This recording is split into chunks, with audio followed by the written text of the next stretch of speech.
plaisir et l'honneur d'assister aujourd'hui comme jury pour la soutenance d'habilitation universitaire de diriger des travaux de recherche en génie civil de Madame Boutaïr Ben Cheikh Messouda. Donc avant de donner la parole au docteur Ben Cheikh, j'aimerais bien résumer sa carrière scientifique en quelques phrases. Donc, elle a une formation de base en génie civil à l'université de Guelma, construction civile, option construction civile et industrielle. Puis elle a soutenu son magistère en 2005, toujours à l'université de Guelma, spécialité mécanique des sols, matériaux et structures. Ensuite, sa doctorat a été soutenu en juin 2010. Donc, depuis sa soutenance de magistère depuis 2006, elle était enseignante à l'université de Gijel de 2006 à 2010, puis depuis 2010 à l'université de Guelma et précisément au département de génie civil. Donc, sa carrière scientifique est riche concernant les projets de recherche, les communications et principalement les travaux après la soutenance de thèse. Devant moi, j'ai 2 publications dans la catégorie B. Il y a des communications, elle a enseigné encadré plusieurs mémoires de master.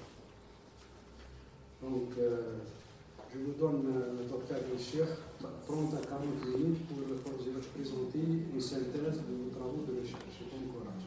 Donc, merci, Monsieur le Président. Monsieur le Président du jury, membre du jury, actionnaire d'assistance. Salam alaikum wa rahmatullahi wa barakatuh. J'ai l'honneur aujourd'hui de présenter devant vous ma soutenance d'habilitation universitaire en spécialité génie civil. Donc pour cela, j'adopte le plan de travail comme suit. Premièrement, présentation détaillée du CV. Deuxièmement, bilan d'enseignement et des activités pédagogiques.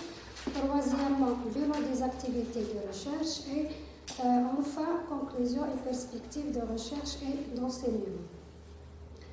Donc pour le CV, je suis Madame Boutaïr Ben Cheikh Messouda, née le 21/2/76 à Guelma.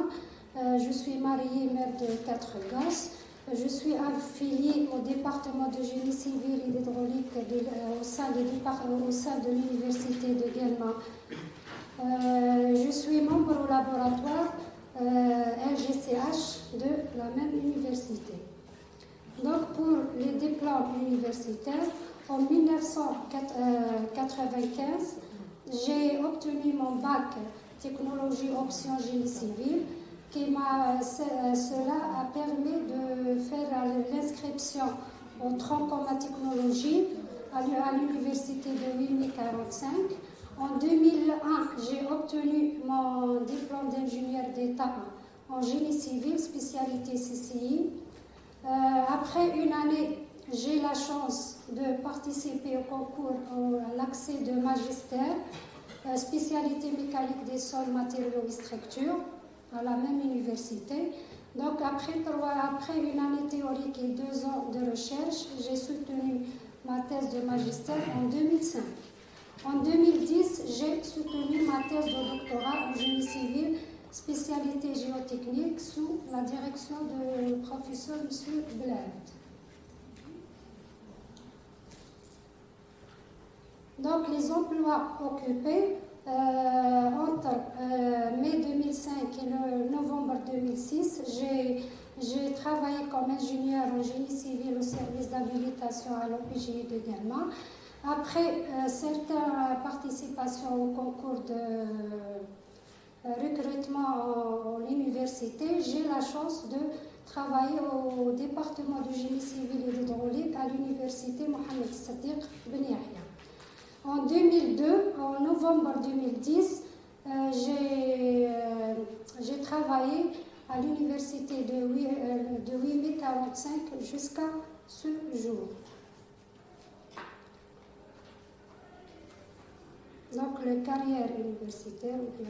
En 2006, j'étais maître assistante classe B à l'université Mohamed Siddiq Ben Yahya. Après une année période d'essai, j'ai confirmé ou bien j'ai nommé maître assistante classe A. En 2010, j'ai soutenu ma thèse de doctorat, donc j'ai été nommée maître de conférence classe B. Et la même chose en 2010, après la mutation à l'université de Guelma, j'ai été maître de conférence classe B. Pour le bilan d'enseignement et des activités pédagogiques, en 2006, entre 2006 et 2010, j'ai enseigné plusieurs modules à l'université de Mohamed Siddiq Ben Yahya de Jijel. J'ai enseigné en 3e année ingénieur génie civil, 4e année et 5e année ingénieur système classique. Donc j'ai enseigné ou bien géologie, architecture civile, VRD, MDS2, urbanisme. Et j'ai aussi enseigné en formation LND, donc mécanique des sols 2 et les modules fondation pour les Master 1 structure. Au département de génie civil et d'hydraulique de Guelma, donc j'ai enseigné en 3e année, en premier cycle, en 2e année ST, génie civil et travaux publics, le module mécanique des sols 1, cours TD, à peu près de 2013 jusqu'à ce jour. En 3e année licence génie civil, j'ai mécanique des sols 1, cours TD et TP, et mécanique des sols 2, cours et TD. En 3e année licence géotechnique, j'ai enseigné le module calcul des fondations pour 3 ans, et la même chose pour module dynamique des sols. En Master 1, en formation 2e cycle, donc j'ai enseigné le module ouvrage géotechnique en spécialité ou bien en Master 1 3C pendant 3 ans, cours et TD. En Master 1 géotechnique, j'ai enseigné le module règlement en Eurocode 7, talus et soutènement, normes géotechniques, aléas et risques géotechniques, et la même chose pour le Master 1 VOA, le module géotechnique 2, cours et TD. Et les deux derniers, en 2019 et 2020, j'ai enseigné le module fondation et soutènement pour le parcours Master 1 structure. Pour les Master 2 géotechnique, donc méthodologie de recherche, fiabilité et incertitude, et géostatistique appliquée en géotechnique. Pour les activités pédagogiques d'encadrement, j'ai encadré à peu près pendant 14 ans 19 binômes, un ingénieur CCI Université de Jijel, 2 ingénieurs en spécialité géologie, 2 ingénieurs en spécialité VOA. Au département de génie civil, j'ai encadré 2 masters structure et 12 masters géotechniques. Donc, avant la soutenance de ma thèse de doctorat, j'ai encadré 5 ingénieurs en système classique. Après la thèse de doctorat, c'est-à-dire au niveau du département de génie civil de Guelma, j'ai encadré à peu près 14 binômes. 2 en structure et les autres en spécialité géotechnique. Donc voici quelques binômes. Donc une autre activité pédagogique, c'est l'élaboration d'une polycopie de cours. Ce polycopie intitulé Mécanique des sols 1 est adressé aux étudiants de 3e année licence génie civil, travaux publics et hydrauliques. Leur objectif est de fournir les bases nécessaires à la compréhension du comportement des sols et pour pouvoir concevoir, construire et contrôler les ouvrages avec lesquels le sol a une interaction importante. Il est structuré en 4 chapitres. Le premier chapitre, l'introduction à la géotechnique. Deuxième chapitre, caractéristiques physiques des sols. Troisième chapitre, le compactage des sols. Et le 4e chapitre, l'écoulement ou bien l'hydraulique des sols. Pour les bilans des activités de recherche, j'ai abordé plusieurs thèmes de recherche pendant ma carrière universitaire qui sont concentrés autour de plusieurs thèmes, à savoir l'analyse fiabiliste de la capacité portante des fondations superficielles, qui est l'objectif principal de ma thèse de magistère. La même chose, ma thèse de doctorat est sur la même voie et le même schéma que la thèse de magistère, mais avec une autre axe, c'est l'application. On a essayé d'appliquer la méthode de la cinématique des solides rigides de rupture dans l'étude de la stabilité des fondations superficielles vis-à-vis au risque de poinçonnement. Un autre axe de recherche, j'ai essayé de faire le traitement et l'analyse de quelques glissements de terrain à travers la wilaya de Guelma. Et le même titre, c'est un objet d'un projet de recherche en 2015 ou bien en 2012. Et un autre axe de recherche, c'est le renforcement des sols médiocres par les colonnes ballastiques. Automatiquement, l'objectif recherché à travers ces axes de recherche, c'est de trouver des réponses aux problématiques posées en termes de, surtout, capacité portante des fondations superficielles à travers soit les méthodes déterministes ou bien les approches déterministes telles que le DTU ou bien le DIM. Et une autre approche, c'est l'approche Lorocode 7 à travers l'application de la méthode fiabiliste ou bien la méthode probabiliste dans le calcul de la capacité portante. Et enfin, le renforcement et la stabilisation des sols médiocres pour la proposition des méthodes efficaces pour la stabilité des sols et la lutte contre les glissements de terrain, surtout à travers la wilaya de Guelma. Donc,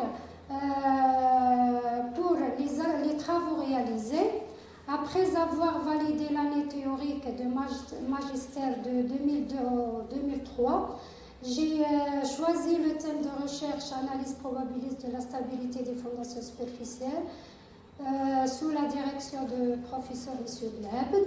L'objectif principal, c'est de trouver des réponses aux problématiques, surtout la capacité portante de fondation, c'est-à-dire à travers le dimensionnement de soit des fondations filantes ou bien des semelles isolées, selon les normes de calcul déterministes et la nouvelle approche Lorocode 7. Donc, on a fait une comparaison de la capacité portante des fondations superficielles à travers les trois approches. Les deux déterministes et Lorocode, c'est calcul fiabiliste. En 2010, j'ai inscrit en première année, en 2005 plutôt, j'ai inscrit en première année doctorat. Le thème de recherche est la suite de thème de magistère, c'est l'analyse de la stabilité des fondations superficielles avec les méthodes probabilistes, mais on a essayé de calculer une nouvelle approche ou bien une tentative de l'application de la méthode cinématique des solides rigides dans la formulation des facteurs de capacité portante des fondations superficielles, surtout le facteur 1 gamma et le 1C, à travers la méthode cinématique des solides de rupture rigide. Pour cela, deux modèles de rupture ont été proposés, un modèle avec 5 solides rigides et d'autres modèles avec 7 solides rigides. Pour chaque modèle, on a essayé de calculer les facteurs de capacité portante et même on a essayé de calculer les coefficients de probabilité nommés bêta pour les deux cas, 7 et A7 solides rigides.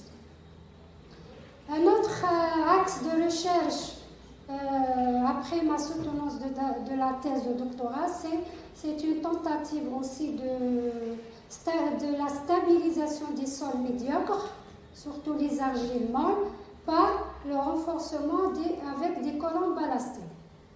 Les colonnes ballastiques constituent une technique intéressante pour l'amélioration en place des sols compressibles. Leur avantage majeur, c'est de réduire les tassements, d'augmenter la capacité portante des sols, d'accélérer surtout la consolidation parce que les colonnes ballastées sont travaillées généralement comme des drains, et éliminer des risques de liquéfaction lors d'un séisme. Pourquoi? Parce que les colonnes ballastées lors d'un séisme, elles travaillent comme un rotule plastique. Le présent travail vise à changer plusieurs paramètres. On a essayé de changer, ou bien j'ai essayé de changer le nombre de colonnes, le diamètre, la longueur, la remontée de la nappe, l'angle de frottement de ballast, ainsi de suite. Une étude paramétrique a été réalisée afin de déterminer l'influence de ces paramètres sur tous les résultats du tassement. Pour cela, une modélisation à travers le code de Plaxis 2D a été faite. Pour tous ces paramètres, on calcule le tassement du sol avant et après traitement. Pourquoi? Pour voir l'efficacité de traitement. Par le code Plaxis, on a calculé les déplacements horizontaux et les contraintes dans le sol. Pourquoi j'ai choisi le travail avec le coefficient de réduction bêta? Parce que pour la justification ou bien l'efficacité de traitement d'un sol médiocre avec les colonnes ballastées, c'est à travers deux paramètres, soit le paramètre méta, soit le paramètre bêta. Le paramètre méta, c'est le rapport de concentration de contrainte, le long de colonne, ou bien à travers le coefficient de réduction des tassements, bien le bêta. Par définition, bêta, c'est le tassement d'un sol naturel sans traitement divisé sur le tassement de même sol avec l'introduction des colonnes. Pour la justification aussi des colonnes ballastées, il existe plusieurs méthodes, telles que les méthodes empiriques, les méthodes en élasticité linéaire, à travers par exemple le Plaxis, et les méthodes élastoplastiques. Donc, une étude paramétrique a été réalisée avec un modèle type, pour déterminer l'influence de certains paramètres sur les résultats. Donc, le modèle type composé d'une colonne ballastée. Donc, le diamètre des colonnes, généralement, je prends le 0,8. La longueur de colonne, 9,60. Un matelas de répartition des charges ou bien de chargement, plus une fondation superficielle qui est un radis circulaire. Pour la modélisation en Plaxis, j'ai changé le chargement, c'est-à-dire delta Q, l'angle de frottement de ballast, l'angle de délatance, le module E sol sur E colonne, la longueur L colonne sur le diamètre de colonne, ainsi de suite. Pour chaque cas, j'ai calculé le tassement avant et après traitement, j'ai calculé les déplacements horizontaux, les contraintes, et automatiquement j'ai travaillé avec 1, 2 et 3 colonnes. Donc les paramètres ou bien les caractéristiques des matériaux utilisés, l'argile molle, c'est une argile molle, je prends un poids volumique 17, les paramètres, la cohésion 35, le module de coefficient de poisson 0,33, ainsi de suite. Le matelas de transfert de charge ou bien de répartition de charge, je prends un matelas d'épaisseur 0,25, le module de poisson 0,30, ainsi de suite. Pour la colonne ballastée, premièrement, je prends un colonne ballastée d'angle de frottement 38 et après je changeais l'angle de frottement de 38 jusqu'à 44. Je prends en premier lieu un angle de délatance égal à 0, la longueur de colonne 9,60 et l'espacement entre colonnes, je prends 1,40. Pour la propriété de la fondation, c'est une fondation superficielle, circulaire, donc radie, d'épaisseur 0,25. Et les paramètres sont résumés dans les deux tableaux. Donc j'ai modélisé le sol avec l'introduction 1, 2 et puis troisième colonne. Pour chaque cas, j'ai calculé le tassement. Par exemple, pour le premier cas, c'est le tassement ou bien modélisation de sol sans colonne. Deuxième avec une colonne, 2 et troisième colonne. Donc pour chaque cas, j'ai calculé le tassement. Donc automatiquement le tassement réel sans traitement et après le tassement avec l'introduction des colonnes. La même chose pour les déplacements horizontaux. Donc on voit généralement que les déplacements, par exemple les tassements de sol réel avant traitement c'est 220,67 mm. Après l'introduction, par exemple, la colonne 1, 208,48. Après troisième, donc à peu près le tassement 220,67 ou l'aide 101,67, c'est-à-dire inférieur aux moitiés. La même chose pour les déplacements horizontaux. Donc les mêmes remarques, toujours les déplacements, soit horizontaux ou bien les déplacements verticaux, diminuer avec l'introduction des colonnes. Pour les sols sans colonnes, c'est-à-dire sans traitement, les tassements est très remarquable. Par contre, au fur et à mesure de l'implantation des colonnes, ce tassement diminue d'une façon significative, cette valeur correspondant à 3 colonnes, ce qui représente le bon choix. Pour voir ou bien l'angle bêta, le facteur d'amélioration bêta, j'ai changé plusieurs paramètres. Par exemple, premièrement, j'ai changé le chargement. Je prends un chargement ou bien un chargement de 20 jusqu'à 200. Pourquoi? Pour calculer le tassement sol sans traitement et après sol avec traitement, pour calculer l'efficacité du traitement. Donc les résultats sont résumés. Par exemple, chargement, je prends de 20 jusqu'à 200. Par exemple, pour chargement 200 kN sur mètre carré, je vois que le tassement c'est à peu près 499,88 mm. Alors, avec l'introduction par exemple d'une colonne, le tassement 450,29, après deuxième colonne 285,58, après troisième, donc le tassement à peu près presque sur 3. Le tiers, c'est 1,91,88. La même chose. Donc, l'angle bêta, par exemple, pour le chargement de 100, pour une colonne, 110. Pour 2 colonnes, 175. Pour 3 colonnes, c'est 260. C'est-à-dire que l'efficacité de traitement augmente avec l'introduction des colonnes. J'ai changé, donc ça c'est quelques graphes pour les courbes de tassement avec la variation de charge. Et les deuxièmes graphes, c'est le facteur d'amélioration des sols avec toujours le facteur bêta et prend les valeurs max pour 3 colonnes. J'ai changé l'angle de frottement fait-colonne. Pourquoi j'ai changé? Parce que le DTU 13.2 dit que l'angle de frottement des colonnes ballastées varie généralement de 35 jusqu'à 46 degrés.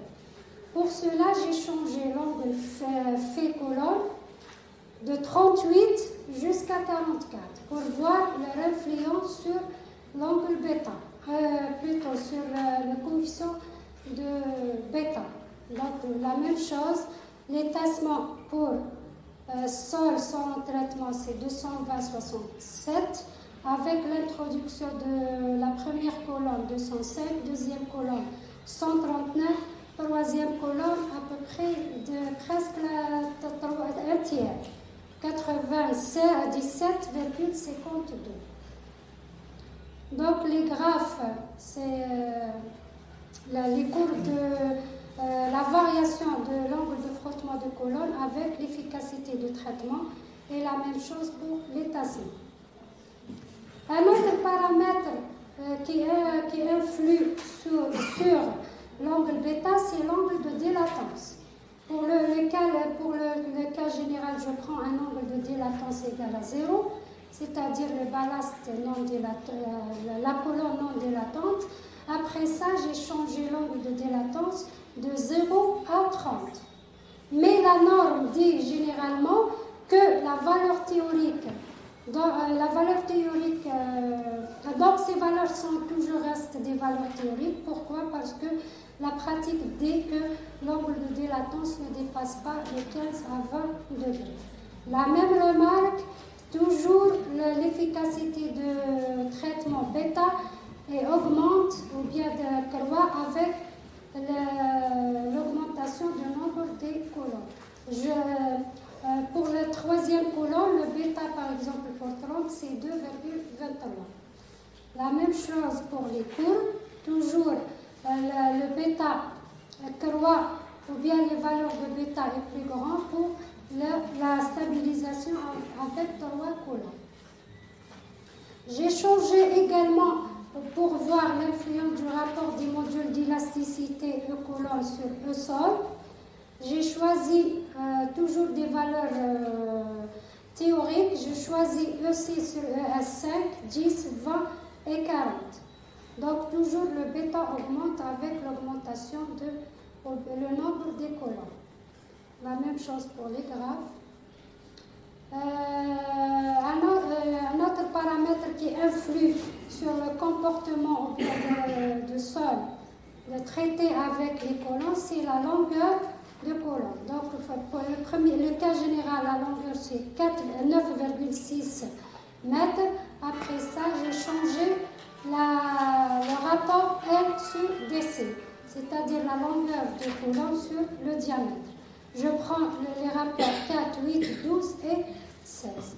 La même remarque, toujours bêta est grande avec troisième colonne, c'est-à-dire avec l'introduction de troisième colonne.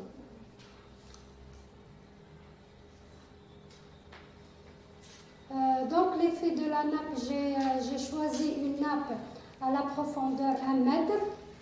Donc dans la phase de calcul, on peut modifier le niveau de la nappe périphérique, la nappe d'eau, ainsi que les certaines propriétés des matériaux. Cette modification consiste à remonter, j'ai remonté la nappe d'eau 8,6, c'est-à-dire le niveau supérieur de la nappe, c'est 1 mètre. La même chose, les mêmes remarques, toujours l'angle bêta est supérieur pour 3 colonnes. Une conclusion générale, la modélisation numérique réalisée à l'aide de calcul et de code de calcul en éléments finis a notamment permis de mettre en évidence l'effet de l'inclusion des colonnes ballastées dans les sols non médiocres. Une colonne a été introduite, puis 2, puis 3 dans le sol et fait l'objet d'une étude numérique tout en variant plusieurs paramètres. Notre objectif, c'est de voir l'influence de la combinaison de ces paramètres sur le déplacement horizontal, l'étassement et précisément sur le facteur d'amélioration du sol bêta. L'étude numérique a montré que l'inclusion des colonnes ballastiques contribue d'une façon significative à la diminution des déplacements verticaux et horizontaux des sols médiocres et automatiquement d'augmenter le coefficient bêta. L'inclusion de 3 colonnes a donné les meilleurs résultats et par conséquent, ce n'est plus le grand nombre qui donne la bonne solution. Je peux aller jusqu'à 4e, 5e colonne. La remontée de la nappe a influencé légèrement sur les valeurs de déplacement. Pourquoi? Parce que généralement, les colonnes ballastées travaillent comme des draps. Le facteur d'amélioration du sol bêta évolue avec le chargement et avec la mise en place de 3 colonnes. Donc, pendant ma carrière universitaire ou bien la recherche, j'ai fait 3 publications, bien 2 publications. La première, c'est en 2008 avec M. Bleb, dans le revue française de la géotechnique, le 3e trimestre de 2008, analyse semi-profonde probabiliste de la capacité portante des fondations superficielles. En 2019, je fais une contribution de l'étude de de stabilisation d'un sol médiocre à travers les colonnes ballastées dans le Civil and Environmental Engineering Reports dans le volume 3 pour l'année 2020.